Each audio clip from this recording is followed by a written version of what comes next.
Next stop, 1992, as this Japanese 1990s train is still barreling forward at full speed.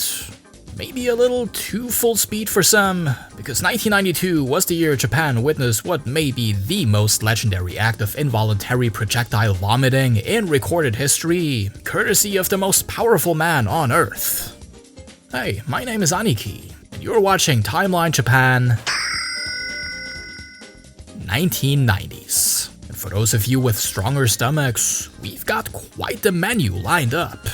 Legendary anime debuts, the launch of a disc format that was years ahead of its time, a movie daring enough to get its director attacked by the Yakuza, a much-needed caffeine revolution, and the mysterious disappearance of the Balloon Man. Yeah, that one is especially wild, so make sure you stick around to give me some of that sweet retention. Speaking of which, how about we just jump right in? Hold on, gotta get that real quick. Moshimosh. Yes, I do have a Patreon page. Yeah, starting at $1 per month for ad-free content. Yeah, alright, catch you later. Sorry about that. Where were we? Oh, right. Without further ado, the big night 2. Ikimashou. Let's do this.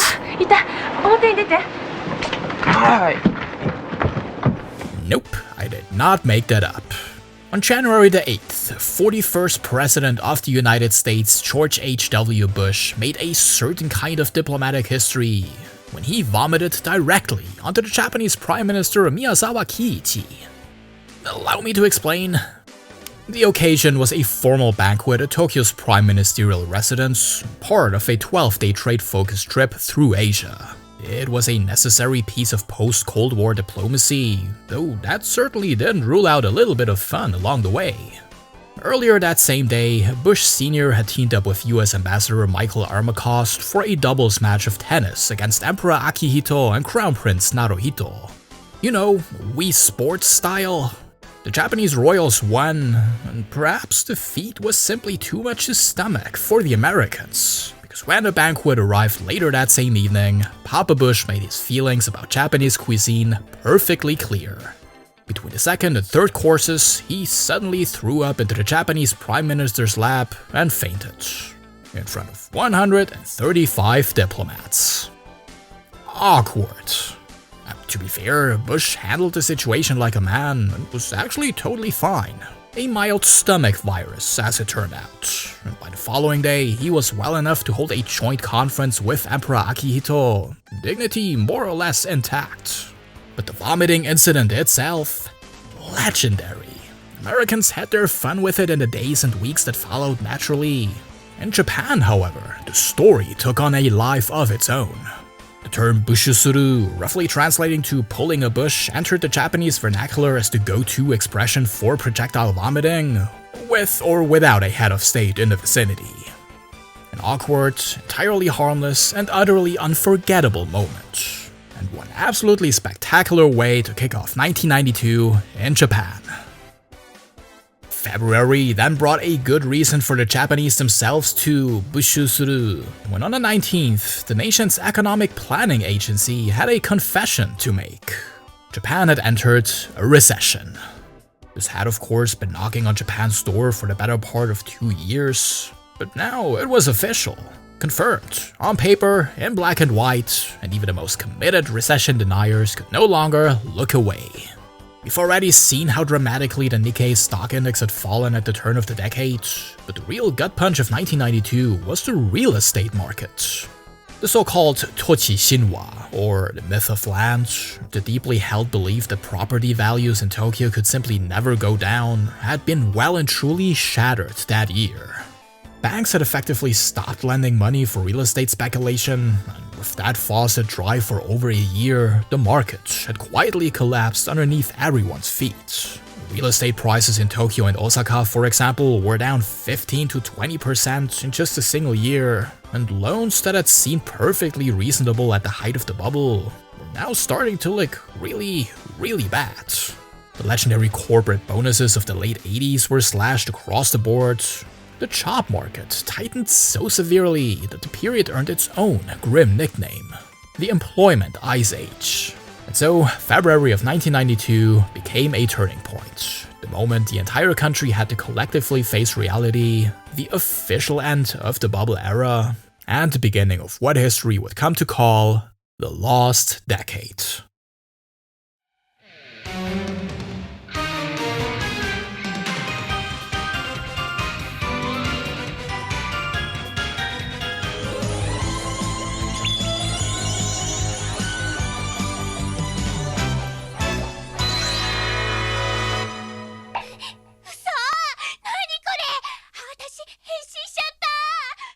The Lost Decade then opened with a string of tragedies beginning on April 25th, when 26-year-old rock artist Ozaki Yutaka was found naked, bruised, and unconscious roughly 500 meters from his own apartment in the early morning hours. He was rushed to the hospital, where doctors determined his condition was potentially life-threatening, but against all medical advice, Ozaki insisted on returning home. Just a few hours later, at around 10 AM, he had stopped breathing. He was pronounced dead 2 hours later, 12:06 PM. Ozaki's passing hit Japan like a thunderbolt. He had made his debut at just 17 years old back in 1983 and almost immediately became the definitive voice of Japanese youth, a rebel with anti-establishment instincts, lyrics that cut right to the heart of what his generation was feeling, and a raw, electric talent that earned him a massive following almost overnight. By 1992, he had 3 #1 albums to his name and a personal life that had been unraveling for years, marked by illegal troubles, mental health struggles, and substance abuse. His death, while shocking, was perhaps not entirely surprising to those closest to him, but a tragedy was still a tragedy. More than 37,000 fans gathered at his memorial service 5 days later, and his most recently completed album Honetsu no Akashi was released posthumously on May the 10th. The story didn't end there though, because as details from the autopsy slowly emerged in the years that followed, rumors of potential foul play began to circulate. Rumors that have never been fully put to rest, even decades later. What is beyond dispute, however, is that Japan lost a genuine talent that day. The voice of a generation gone at 26 with so much still left to say. A similar tragedy was then narrowly avoided less than a month later when on May 22nd, filmmaker Itami Jūzo was attacked outside his home in Tokyo. At the time, Itami was arguably Japan's most beloved and celebrated director, a filmmaker known for warm, beautifully crafted, wonderfully eccentric movies that had just begun attracting some serious attention in the West as well. His latest film, however, was something else entirely. Minbo, The Gentle Art of Japanese Extortion, which had premiered just 6 days prior, was a sharp, fearless comedy that took Japan's most feared collection of criminal organizations, the Yakuza, kicked them in the nuts, and laughed in their faces. Police had fully anticipated retaliation by the Yakuza, and they were right. While reaching into the backseat of his car outside his own home, Itami Jūzo was set upon by several masked men who slashed his face before fleeing in a black vehicle. A traumatic experience that could have ended way more tragically. But Itami, he was kind of a badass. So, while recovering in his hospital bed, he penned a letter to the public, openly denouncing the Yakuza, telling people not to fear them, despite what had happened. That, in essence, was also the central message of his most recent movie.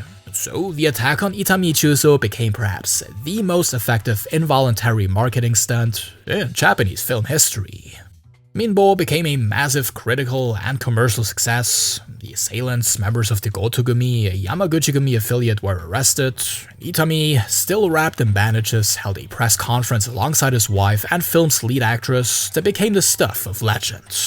The 1992 attack demonstrated that he was not only a brilliant filmmaker, but also a man who genuinely lived by the convictions behind his own work. And if the rumors are to be believed, it would not be his last fateful encounter with organized crime. But for the time being, 1992's trilogy of tragedy concluded on May 27th with the passing of another towering figure of Japanese culture when Hasegawa Machiko died at the age of 72.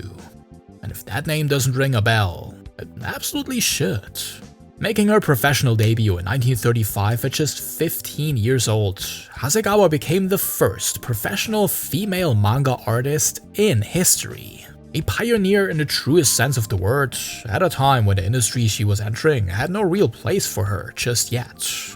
Her most celebrated work, the comic strip Sasai-san, ran from 1946 all the way up until her retirement in 1974, charming generation after generation of Japanese readers with its warm, quietly brilliant portrayal of everyday family life. But even that was only the beginning of its legacy. In 1969, Sasai-san made the leap to television as an anime, and get this, is still ongoing in the year of our Lord 2026, which makes it the longest running animated television series on Earth. Insane. Beyond the records though, what truly defines Hasegawa's legacy is her influence on the manga industry as a whole. By doing what she did, and when she did it, she opened the door for female manga artists that might otherwise have remained shut for decades.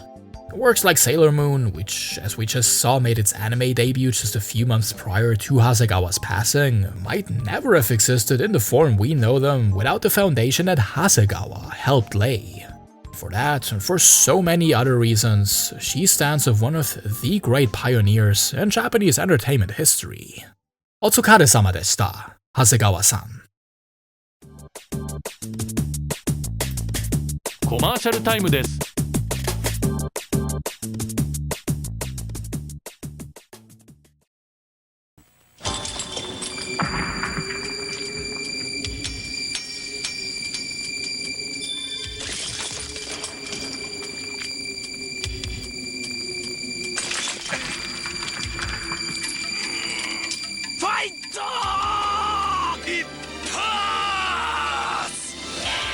タウリン 1000mg 配合リポビタン D わしのマークの対象製薬です。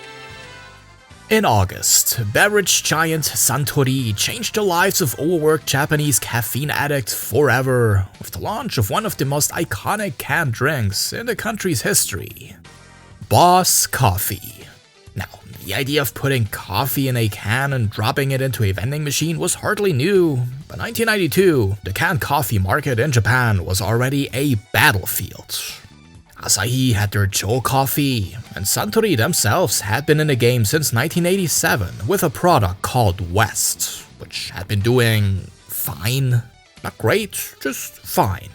Suntory had expected more, so they did what any self-respecting corporation does when their first attempt underperforms. They went back to the drawing board, locked in, spent nearly 2 years in research, ran through close to 1,000 different prototypes, and came back swinging. The result was Boss Coffee, complete with that iconic pipe-smoking mascot nicknamed Bozu Ochi-san, who comes in with a vibe that just screams, "You're about to get caffeinated, boy."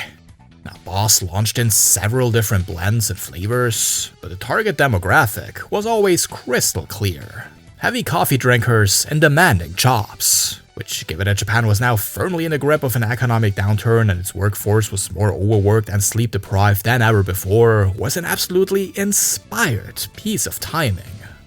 Decades later, Boss remains as a fixture in Japan's omnipresent army of vending machines, a brand that has somehow outlasted every trend, every competitor, and every shift in the industry. The final boss of canned coffee. Quite literally.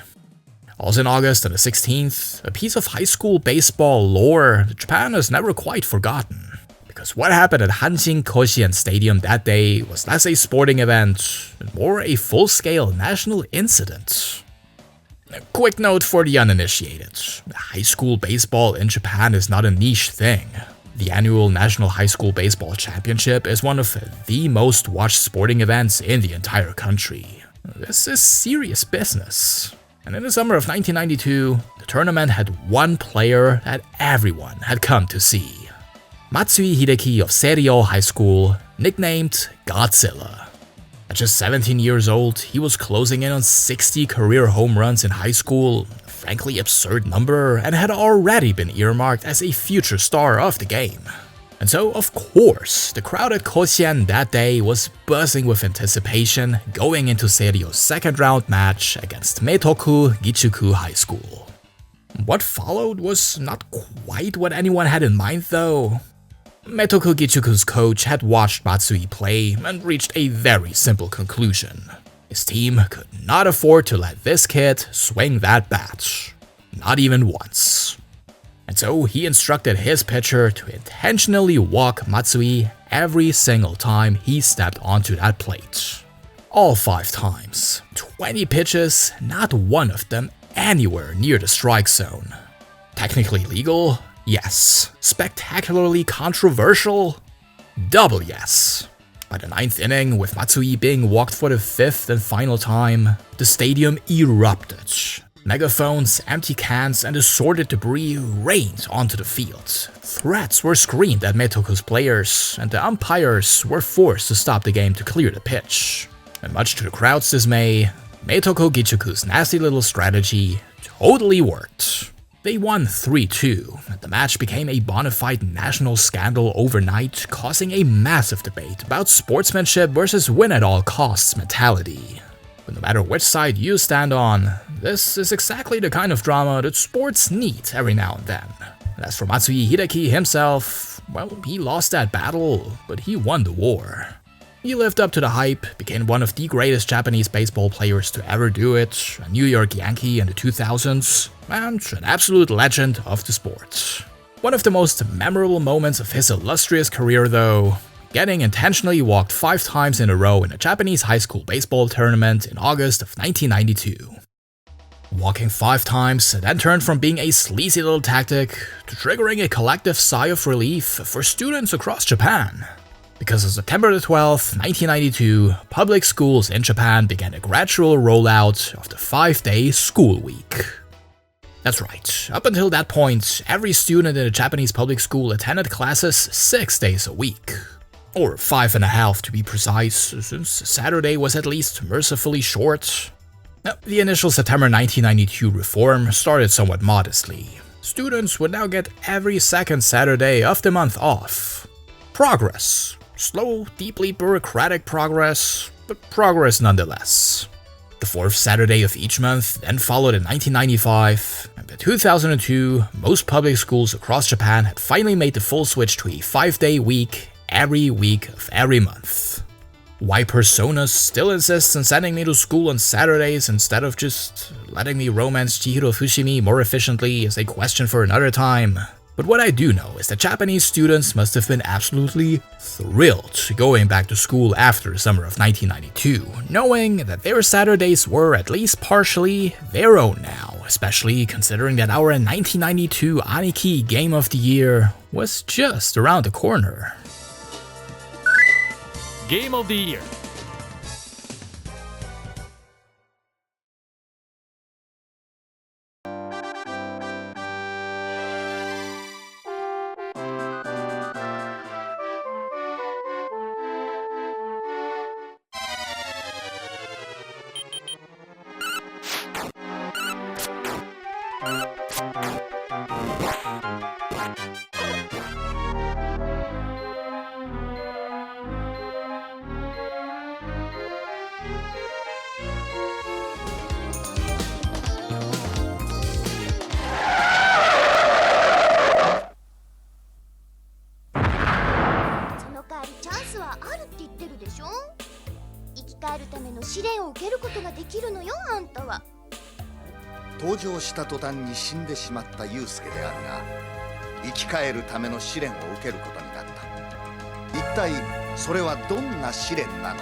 What's a year in Japan without a good old-fashioned political scandal?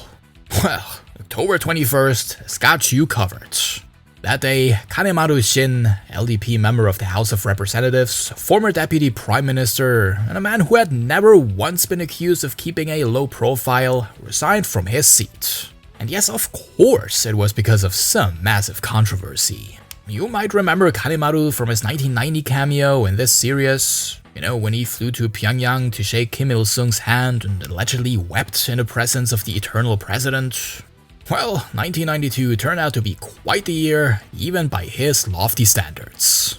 Back in March, he was shot at during a speech by a right-wing extremist who, with the accuracy of a stormtrooper, managed to miss every single bullet. Remarkable. But that was merely the warm-up act, because in August, the Asahi Shimbun broke a story revealing that transportation giant Sagawa Express had made illegal political donations totaling around 500 million yen, and that Kanemaru had helped himself to a very generous slice of that pie. The public reacted about as well as you would expect. The backlash was so fierce that Kanemaru, having already stepped down as LDP vice president months earlier, now resigned his parliamentary seat entirely, effectively drawing the curtain on what was one of the most turbulent political careers in modern Japanese history. But even that wasn't quite the end. In March of the following year, Kanemaru was arrested after investigators discovered that he had evaded more than 1 billion yen in taxes. The search of his home then turned up billions more in illegally accumulated assets, including gold bullion reportedly worth around 10 million yen. Which, by the way, some claim was an unmarked gift from a certain North Korean leader. The fall of Kanemaru Shin cost one man his career, but it also set in motion a political earthquake that would reshape the Japanese government in ways that nobody could quite predict just yet. Speaking of unprecedented moments, 2 days later, on October 23rd, Emperor Akihito became the first Japanese emperor in history to set foot on Chinese soil. That's right, 124 emperors before him, and not a single one had ever made the trip. When you think about it, the reasons aren't that hard to understand. I mean, Japan and good old Chugoku have not, historically speaking, enjoyed the most loving of relationships, to put it very mildly. But that October 1992 visit was designed to be somewhat of a turning point in that relationship. At a state dinner hosted by the Chinese president, Akihito delivered a speech that directly addressed the Sino-Japanese wars and the suffering Japan had inflicted on the Chinese people.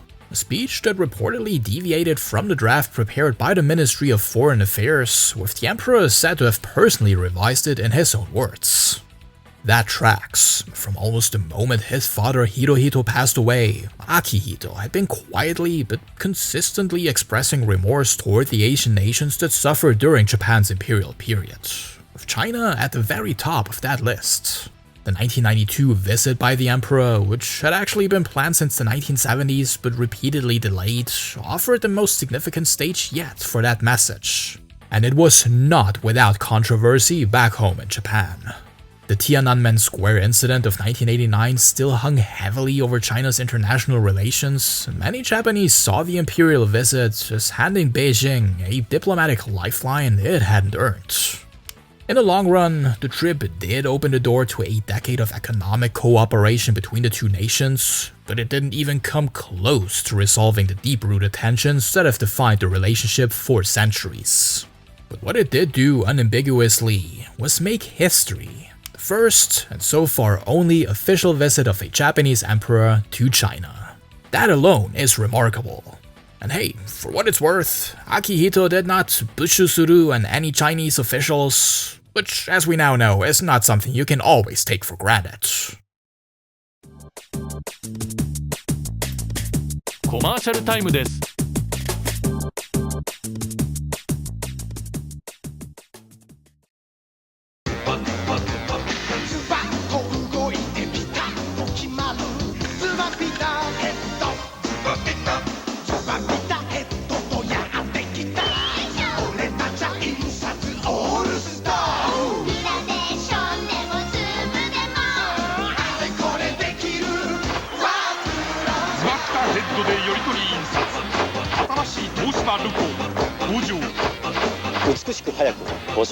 November of 92 brought the first major media format launch of the decade.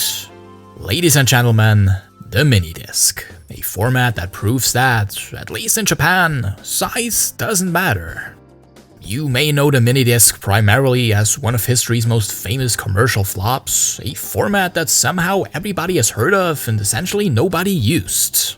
And look, you're not entirely wrong, because in most countries the MiniDisc is a footnote.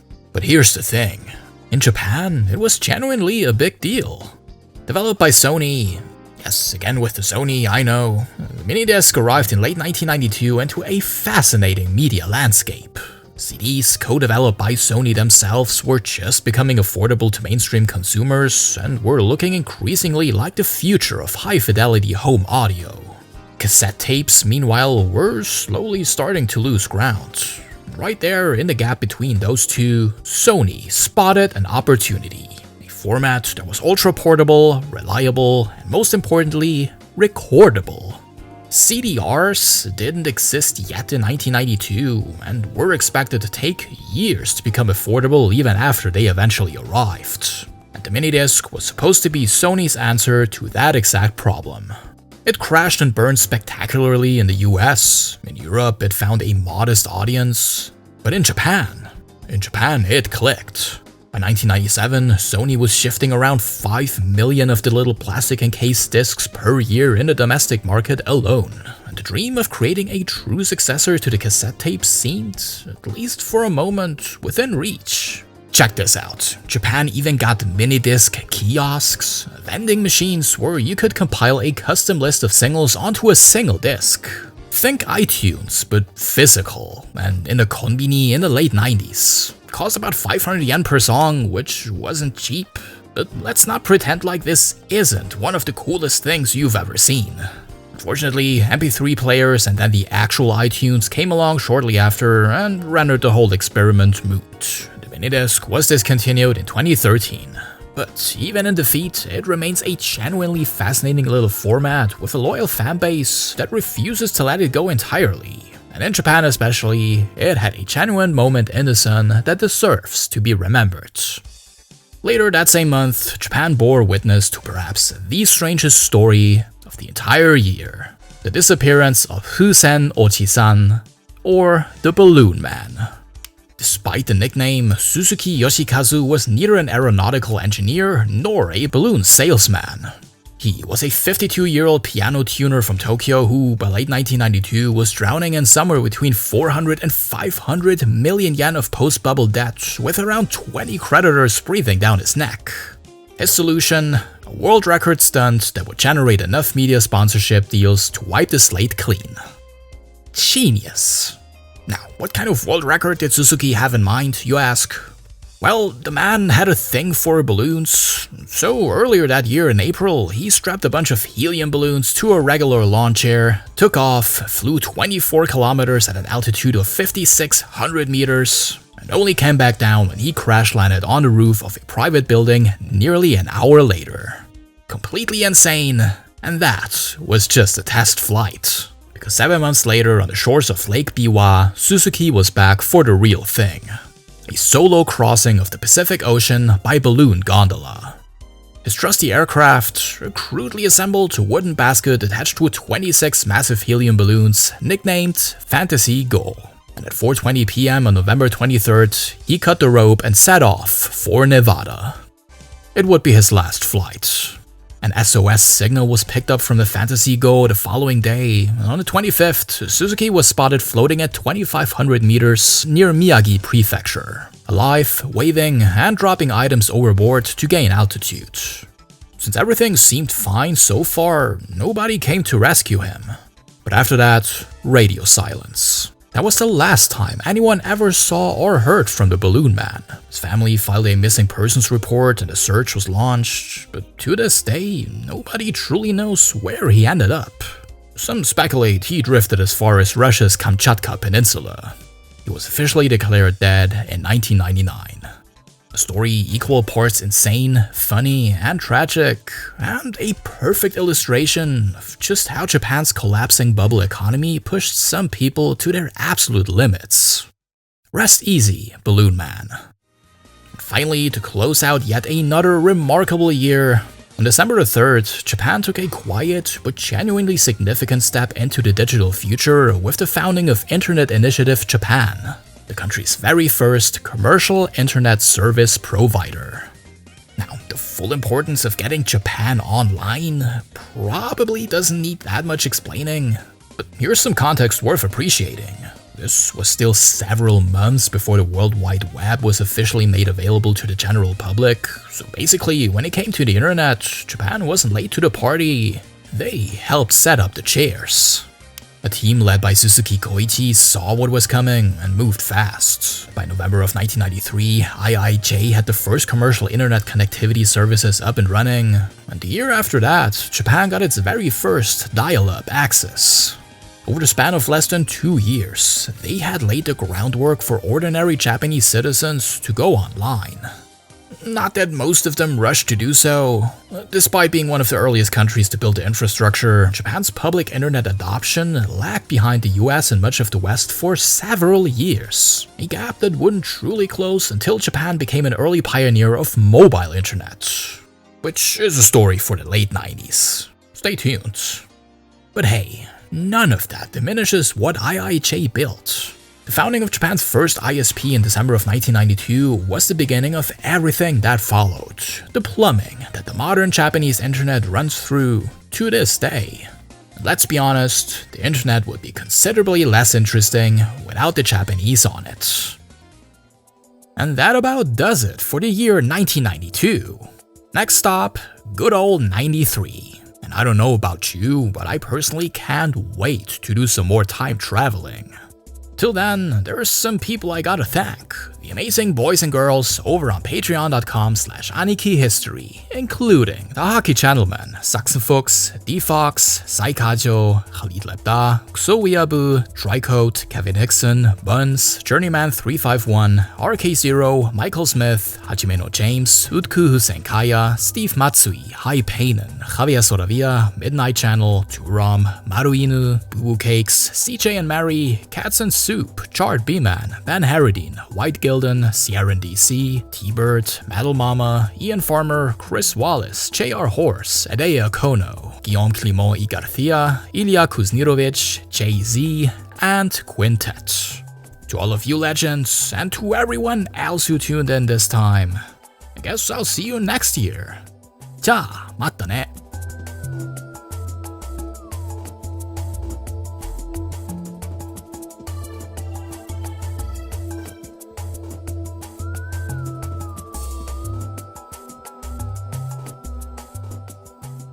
Aren't you about ready to go home now?